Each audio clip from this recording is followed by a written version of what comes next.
Hello नमस्कार बच्चों। आप सभी का स्वागत है एक बार फिर से आपके अपने YouTube channel Shri Shyam classes में। आज की हम इस कक्षा में करने वाले हैं कक्षा 10 के लिए हिंदी विषय को शुरू कर रहे हैं, जिसमें हमारी शुरुआत रहेगी लेखक परिचय से। किससे शुरुआत कर रहे हैं? लेखक परिचय से।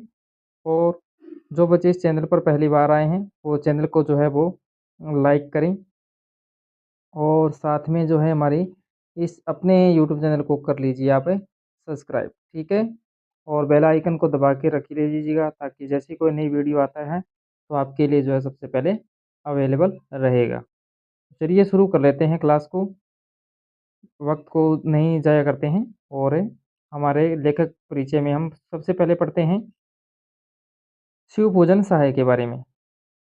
तो शिव पूजन सहाय जो है उनके बारे में, शिव पूजन सहाय का जो जन्म है, उनका जन्म हुआ था 1893 में।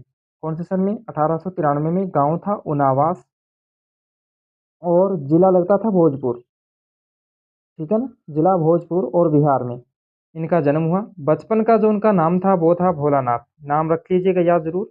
बचपन का नाम, इनके जन्म का स्थान और जन्म का सन, ठीक है। तो सन थे 1893 में। गांव था उनवास, जिला लगता था भोजपुर और बिहार में। तो राज्य हो गया बिहार। और बचपन में इनको कहते थे भोलानाथ, ठीक है। इनका बचपन का नाम हो गया भोलानाथ। और 10वीं की परीक्षा पास करने के बाद उन्होंने क्या किया? बनारस की जो अदालत थी उसमें उन्होंने एक नौकरी प्राप्त कर ली, जिसका नाम था नकल नवीस, ठीक है। वहां रहते हुए इन्होंने जो है नकल नवीस का कार्य जो है वो शुरू कर दिया। और थोड़े समय के बाद में जो है वो एक अध्यापक के रूप में भी काम करने लगे। तो अध्यापक में अगर देखें तो इन्होंने जो है अपनी नकल नवीस की नौकरी के बाद में इन्होंने जो कार्य प्रारंभ किया वो अध्यापन का कार्य जो है वो शुरू किया। और इसमें इन्होंने जो है हिंदी विषय को जो है चुना, ठीक है। तो हिंदी विषय के ये अध्यापक बने। और उसके बाद में ये हमारे जो असहयोग आंदोलन जो हुआ था गांधी जी का, ठीक है, उस गांधी जी के आंदोलन में जो है इन्होंने विशेष रूप से भाग लिया। असहयोग आंदोलन का इन पे जो है वो प्रभाव पड़ा, और इन्होंने जो अपनी सरकारी नौकरी थी उससे इन्होंने दे दिया त्यागपत्र, ठीक है, छोड़ के आ गए, रिजाइन दे दिया इन्होंने। उसके बाद में शिव पूजन साय अपने समय के लेखकों में बहुत ही लोकप्रिय और सम्मानित व्यक्ति थे, ठीक है, इतना याद रखना है। उसके बाद में उन्होंने जागरण, हिमालय, माधुरी, बालक आदि कई प्रतिष्ठित जो उस समय की पत्रिकाएं थी, ठीक है, उन पत्रिकाओं के संपादन का जो है वो भी काम किया इन्होंने। तो संपादकीय रूप में भी इन्होंने काम किया। इसके साथ ही वे हिंदी की एक प्रतिष्ठित पत्रिका उस समय निकलती थी जिसका नाम था मतवाला, उसके संपादन का जो है वो भी इन्होंने काम किया। और सन 1963 में इनका जो है वो देहांत हो गया, ठीक है। ये था इनका जीवन। और अब पढ़ लेते हैं कि उन्होंने और कौन सी रचनाएं जो है वो अपने समय में लिखी। चलिए शुरू करते हैं। वे जो हैं मुख्य रूप से मुख्य रूप से गद्य भाग के जो है वो लेखक माने जाते हैं, ठीक है। गद्य भाग इनके द्वारा लिखे गए थे। और क्या क्या? देहाती दुनिया, ग्राम सुधार, वे दिन वे लोग, और स्मृति शेष आदि उनकी दर्जन भर जो है वो कृतियां हैं जो प्रकाशित हुई। और शिवपूजन रचनावली जो है उस समय के 4 खंडों में एक संपूर्ण रचना प्रकाशित की गई है, जिसमें शिव पूजन सहाय के जो है 4 खंड बनाए गए हैं इसमें से। और उनमें 4 खंडों में क्या है? शिव पूजन सहाय की जितनी भी कृतियां हैं, जितने भी गद्य प्रकाशित किए गए हैं, वो सारे के सारे किसमें हैं? वो उनके शिव पूजन सहाय रचनावली जो है इसमें आपको मिल जाएंगे। और उनकी कला और उनके लेखन में क्या विशेषताएं थी? तो उनकी जो रचनाएं थी, उन रचनाओं में एक तो हमारे लोक जीवन और लोक संस्कृति के प्रसंग जो है वो सहज ही मिल जाते हैं। ये चीज याद रखिएगा कि शिव पूजन सहाय जो है वो हमारे लोक जीवन से जुड़े हुए और लोक संस्कृति के जुड़े हुए जो प्रसंग थे उनसे संबंधित ज्यादा उनके जो है वो रचनाएं हैं। तो हमारी लोक संस्कृति और हमारे लोक जीवन को जो है वो सहज रूप से अपने रचनाओं में प्रकाशित किया है उन्होंने। ये है हमारे शिव भोजन सहाय के बारे में। ठीक है, हमने पढ़ लिया। 1963 में उनका जो है वो देहवास हो गया, देहांत जो है वो हुआ। और जन्म जो है उनका 1893 में हुआ। और उनकी मुख्य रचनाओं के बारे में हमने पढ़ लिया। अब चलिए हमारे दूसरे लेखक के बारे में, उनके बारे में पढ़ते हैं, जिनका नाम है मधु कांकरिया। ठीक है, चलिए मधु कांकरिया के बारे में पढ़ते हैं। देखिए मधु कांकरिया, मधु कांकरिया का जो जन्म है वो जन्म हुआ था उनका सन 1957 में, और कोलकाता में हुआ। उन्होंने कोलकाता विश्वविद्यालय में अर्थशास्त्र में जो है वो एमए किया, और साथ ही कंप्यूटर एप्लीकेशन में इन्होंने डिप्लोमा भी किया। अब उनकी प्रमुख रचनाएं कौन कौन सी थी? तो पत्ताखोर एक उपन्यास लिखा इन्होंने, सलाम, आखिरी, खुले गगन के लाल सितारे, बीतते हुए, अंत में ईशु, कहानी संग्रह है ये। उन्होंने कई सुंदर यात्रा वृतांत यानी यात्राओं का जो वर्णन है वो भी लिखा। मधु कांकरिया की रचनाओं में विचार और संवेदना की जो नवीनता है वो मिलती है।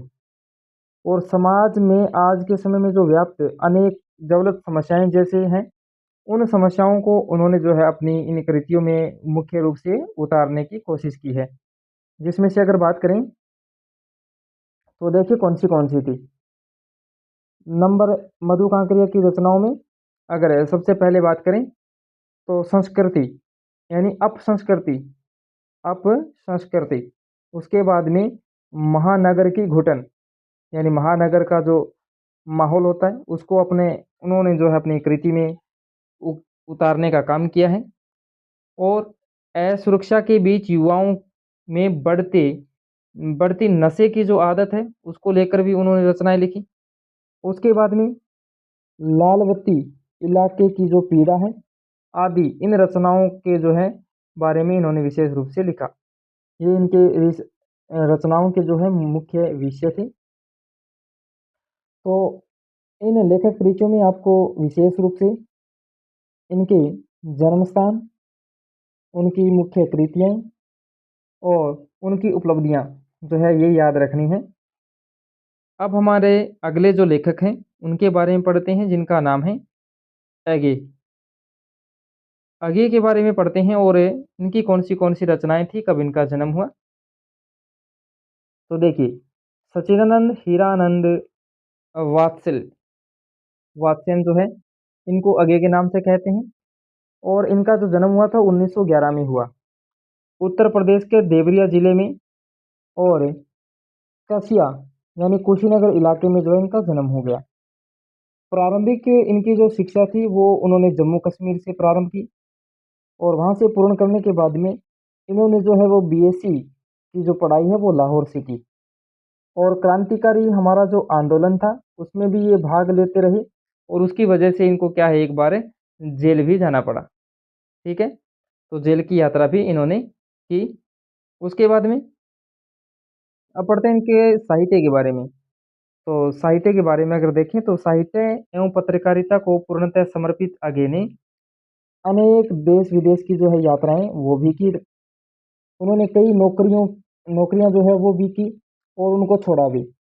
आज़ादी के बाद यानी जैसी आज़ादी का हमारा जो स्वतंत्रता संग्राम चल रहा था, आज़ादी के बाद आज़ादी के बाद की जो हिंदी कविता पर है उनका आगे का व्यापक प्रभाव रहा है। और कविता के अलावा उन्होंने जो है कहानी भी लिखी है, उपन्यास भी लिखा है, यात्रा वृतांत भी लिखा है, और निबंध, आलोचना आदि अनेक विधाओं में भी क्या है उन्होंने लेखन का कार्य है वो किया है। अब उनकी प्रमुख रचनाएं हैं उनको देखते हैं कौन सी उनकी रचनाएं थी। उनकी प्रमुख रचनाओं की अगर बात करें तो इसमें भगनदूत, उसके बाद में चिंता, आरी ओ करुणा, प्रभा में, और इंद्र इंद्रधनु रोंदे, इंद्रधनु इंद्रधनु रोंदे हुए, ये इनकी कृतियां हैं। और आंगन के पार द्वार, काव्य संग्रह है ये। उसके बाद में है शेखर, शेखर एक जीवनी, नदी के द्वीप।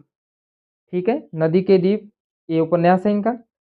और विपथंगा, विपथंगा और शरणार्थी, जयदोल, ये इनका कहानी संग्रह है। त्रिशंकु और आत्मन पदे, आत्मेन पद, सॉरी, आत्मेन पद निबंध है इनका। और उसके बाद में इन्होंने लिखा, वो लिखा, अरे यावर, अरे या यावर, ये रहेगा याद, यात्रा वृतांत है इनका। अगे द्वारा संपादित तार सप्तक के जो है सहित 4 सप्तकों का जो है समकालीन हिंदी कविता के इतिहास में महत्वपूर्ण स्थान है इनका।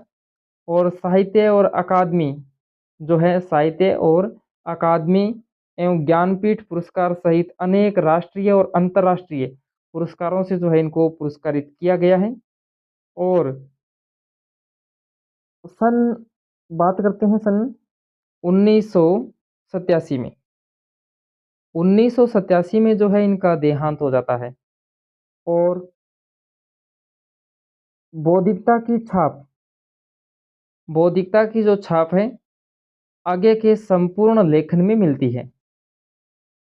उनके जो लेखन थे, उनके लेखन के मूल में जो है वो व्यक्तित्व की जो है पहचान की समस्या है। ठीक है, ये चीज़ याद रखिएगा कि उनकी जो लेखन के मूल में जो है वो व्यक्तित्व की जो है वो पहचान की समस्या रही है। ये थे हमारे 3 लेखन परिचय। और लेखक परिचय के बारे में हमारी आज की ये क्लास आपको कैसी लगी?